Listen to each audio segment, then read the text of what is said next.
ये प्रेमलता आंटी हैं। और प्रेमलता आंटी की मैं जितनी तारीफ़ करूँ कम है, क्योंकि मैंने इनको हमेशा बहुत लोगों के लिए बहुत मददगार देखा। जब से ये आई है मैंने इन्हें देखा कि ये सबकी मदद करने में बहुत तत्पर रहती हैं। तो इनका ये गुण मुझे बहुत अट्रैक्ट करता है। और ऐसे हमारी बहुत ज़्यादा बात नहीं हो पाती, परंतु ये तो पता चल ही जाता है। और दूसरी बात ये है कि आंटी की कमर में अभी कुछ दिक्कत हो गई थी, तो आंटी थोड़ी बेड रेस्ट पे थी कई दिनों तक। अभी आंटी फिर भी थोड़ा बेटर फील कर रही हैं। तो बस मैं चाहूँगी आंटी इस पे बात करें कि वृद्धाश्रम के पहले आप कहाँ थे, कैसे थे और यहाँ पे कब आए?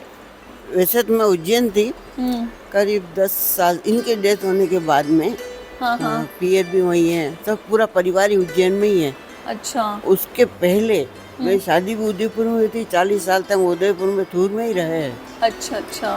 तो ये आयुर्वेदिक में अपना अस्पताल था दिनकर आयुर्वेद जीनी रेत में। हाँ हाँ। वो रहे नहीं तो सब कोई भी नहीं रहा। तो आपके बच्चे वगैरह? मेरे है 2 लड़का 2 लड़की। एक लड़का तो अभी 2 महीने हुआ, शांत हुआ। अच्छा, क्या हो गया उन्हें? एकदम चाय पीते पीते अटैक आ गया। ड्यूटी पे जाने लगा, दोनों पति पत्नी बैठे, तो बच्चे तो कुछ है ही नहीं उसके। अच्छा। तो एकदम चले चले चले कि मैं आता हूँ बच्चे को प्रारत की, और 2 मिनट रेस्ट कर लो, बस सोए रहेगा। 2 महीने हुए? 2 महीने हुए सर। और एक लड़की उज्जैन है, एक लड़की इंदौर है। अच्छा। हाँ, और एक लड़का है जो चंदेरिया में है। चंदेरिया में? हाँ, ससुराल में है, पर टेम्पो चलाता बड़गांव में। अच्छा अच्छा, चलिए अच्छी बात है। तो आपको यहाँ आए हुए कितना समय? मेरे 2.5 साल हो गए। 2.5 साल हो गए? 2.5 साल हो गए। तो यहाँ पे कैसे मन बनाया यहाँ? यहाँ तो मस्त है। नहीं, मन कैसे बनाया आपने यहाँ? यहाँ मन तो अब आपको क्या बताऊँ, सबने कह दिया कि अब हम आपका रिस्क नहीं लेते, कि अपने पास में खजाना खत्म हो गया। और अब बुढ़ापा है, भूल भी जाते हैं, हर बार ताने सुनने पड़ते हैं।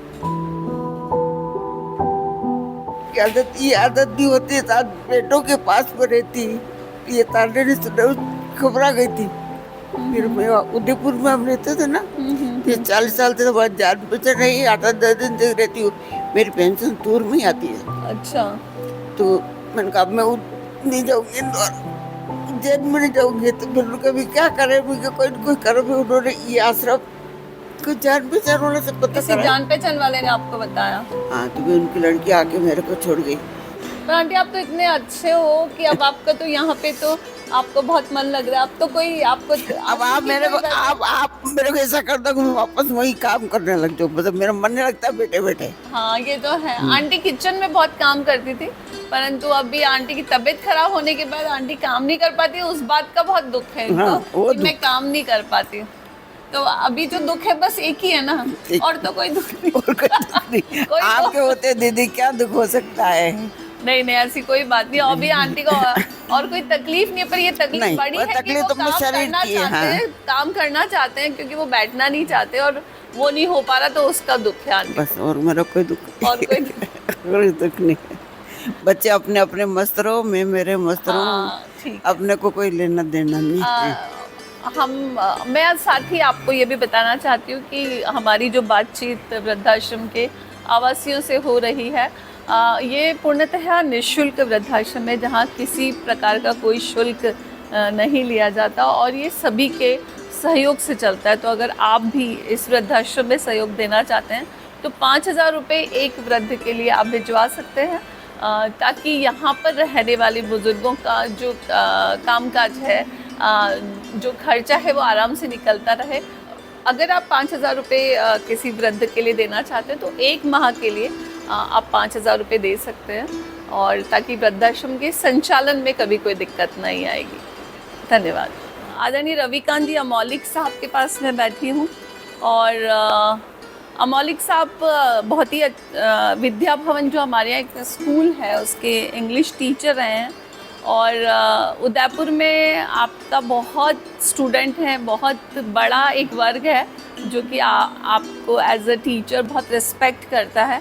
और जब अमौलिक साहब इस वृद्धाश्रम में रहने आए तो बहुत दिनों तक संस्थान में वो आपके स्टूडेंट्स आते रहे, मिलते रहे, और आप बहुत अच्छे राइटर भी हैं, बहुत सारी आपकी खूबियाँ हैं जिनमें मैं बहुत ज़्यादा परिचित नहीं हूँ उनसे। तो मैं चाहूँगी कि सर खुद कुछ अपने बारे में बताएंगे। जैसा मैडम ने अभी इंट्रोडक्शन में बता दिया है, मैं लगभग 40 साल तक, उसमें से 30 साल विद्या भवन में और 10 साल यहाँ से भोपाल के पास एक जगह है विदिशा, विदिशा जो कि जैनियों का बहुत बड़ा तीर्थ स्थल है। वहाँ एक स्कूल था जो मैंने 10 साल रन किया। अच्छा। दोनों ही पब्लिक स्कूल्स थे, विद्या भवन भी और वो भी, तो उसका पूरा टोटल चार्ज मेरे पास ही रहा। अच्छा। वो मैंने किया। और 10 साल पहले जब मेरी मिसेस की डेथ हुई, देन आई लेफ्ट इट। एक बच्चा है हमारा जो इस टाइम न्यूजीलैंड में काम कर रहा है, ठीक है। और बाकी कोई सपोर्ट हमारा है नहीं। वैसे मेरे रिश्तेदार यहाँ भी हैं, लेकिन लगा नहीं कि मैं उनके यहाँ जाऊँ। रिश्तेदारी कभी कभी बड़ी भारी पड़ती है, जी हाँ। तो मैं नहीं गया। अभी यहाँ रहता हूँ तो यहाँ पर ये है कि किसी भी बच्चे को फ़ोन करता हूँ तो वो 5 मिनट 10 मिनट में आ जाता है। कहने की ज़रूरत नहीं पड़ती मेरे को, बुलाता भी नहीं हूँ, लेकिन बुलाऊँ तो तुरंत आ जाते हैं। और कितना समय हो गया है सर आपको यहाँ पर? यहाँ पर करीब 2 साल होते हैं मेरा। करीब 2 साल हो गया। अच्छा, 2 साल होने को। तो ये 2 साल को आप डिस्क्राइब कैसे करना चाहेंगे? 2 साल को मैं ऐसा डिस्क्राइब करूँगा कि इस बीच में भोपाल में ही मुझे कोरोना का अटैक आया, और 2 दफ़ा आया। और उससे क्या हुआ मैडम कि मेरी सारी याददाश्त और जितनी भी मेरी जो थी वो सब खत्म हो गई।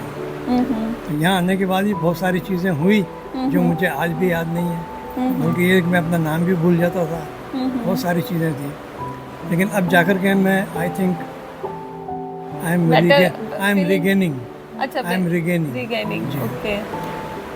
ऐसा लगता है 70% तक तो मैंने रिगेन कर लिया। मेरे साथ भी ऐसा हुआ सर। अच्छा। कोरोना के बाद मेरे को भी 2 बार कोरोना हो गया था। जी। तो मेरी भी मेमोरी बहुत ब्लर हो गई, मतलब कुछ नाम वगैरह जो और पुरानी जो घटनाएं हैं जो कि मुझे पूरी तरह याद थी वो थोड़ी ब्लर होने लगी। तो मैंने अब उसको स्वीकार कर लिया है कि अब जो है जैसा है वो ठीक है। सही कह रहे हैं आप, मैंने भी यही किया है। हाँ। स्वीकार कर लिया है। हाँ। जो है वैसे ही है। तो ये पूरा दिन कैसे निकालते हैं वृद्धाश्रम में आप? मैडम मेरे पास तो मैटर रहता है पढ़ने का बस। अभी आप क्या इंडिया टुडे पढ़ रहे हैं? ये तो मैं रखता हूँ। अच्छा, आप रखते हैं, ठीक है। और आप कुछ लिख भी रहे थे, मैंने देखा वो तो था। लिख दिया ना मैडम, 2 किताबें लिख दी मैंने। 2 किताबें आपने लिखी है, किस सब्जेक्ट्स पे उनको मैं लिखी है? रिवाइज कर रहा हूँ। एक तो मेरी चाय बागान का है, सॉरी चाय बागान के जी ऊपर है। हाँ, हाँ, जहाँ मैंने इनिशियली अपना काम शुरू किया था वेस्ट बंगाल में। तो अच्छा। वेस्ट बंगाल में भी दार्जिलिंग, हाँ हाँ। तो वहाँ मैं करीब 5-6 साल रहा, अच्छा अच्छा। वहाँ काम किया। और उसके बाद तो फिर मैं चला ही आया। अभी कोई दोस्त बने यहाँ पर आपके? दोस्त तो मैडम गिनता हूँ तो 3-4 से ज़्यादा नहीं निकल पाते हैं। नहीं, वृद्धाश्रम में दोस्ती? वृद्धाश्रम में तो सभी दोस्त हैं, किसी से कोई दिक्कत नहीं है। बातचीत होती है हाँ, आपकी सभी लोगों से? ये बैठे हैं, सबसे बात होती है आपकी? चलिए, मतलब आप मैंने जो महसूस किया कि आप संतुष्ट हैं। आपके चेहरे से मुझे जो आई एम लगा highly satisfied, highly satisfied. Okay, highly. तो मुझे लगता है कि दीपेश जी और मैं अपनी, अगर आप जो हाईली सेटिस्फाइड कहते हैं तो हम अपनी पीठ थपथपा सकते हैं कि जो व्यवस्थाएं हैं वो ठीक है। बहुत अच्छा मैडम, अच्छी व्यवस्था, ठीक व्यवस्था कर पा रहे हैं। जी जी जी। तारा संस्थान द्वारा संचालित वृद्धाश्रम में रह रहे बुजुर्गों के लिए आप भोजन सहयोग कर सकते हैं। एक समय के भोजन के लिए 4,000 रुपये या इसके मल्टीपल में अपनी इच्छानुसार दान सहयोग कर वृद्धावस्था में इनके जीवन को आसान बना सकते हैं। बुजुर्गों की केयर के इस नेक कार्य को आप अपने दिवंगत परिजनों की स्मृति में या अपने किसी भी पारिवारिक फंक्शन, बर्थडे, मैरिज एनिवर्सरी इत्यादि के अवसर पर आयोजित करवाकर अपनी खुशियां दूसरों के साथ शेयर कर सकते हैं। दान हेतु कृपया तारा संस्थान के इन फ़ोन नंबर्स पर संपर्क करें।